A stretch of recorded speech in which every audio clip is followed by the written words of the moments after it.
Hey guys, in this video I will show you how to connect Notion to Todoist. Alright, so let's begin with the video. To accomplish this, we're going to use a service called Zapier, which is a popular third-party integration tool that acts like a bridge between your favorite apps. First, you'll want to sign up for Zapier if you haven't already.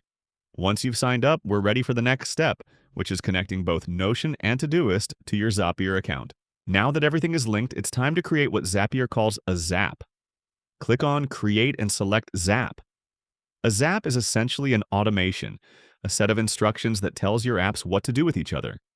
We're going to create one that allows tasks added in Notion to automatically appear in Todoist. To start, you'll need to establish a trigger. Choose Notion as your trigger app and specify the type of event you want to set off the chain reaction. In our case, that's a new task being added in Notion.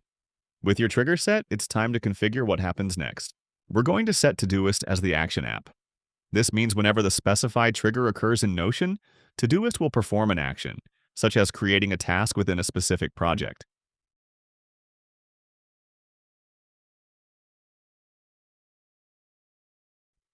Next comes one of the most crucial steps, mapping your data. This is where you fine-tune how information transfers from Notion to Todoist.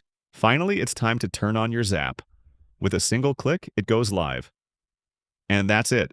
Now, every time you add a task in Notion, it will automatically sync with Todoist, keeping everything up to date with zero extra effort. So that is how you can connect Notion to Todoist. So that's all for this video. Thanks.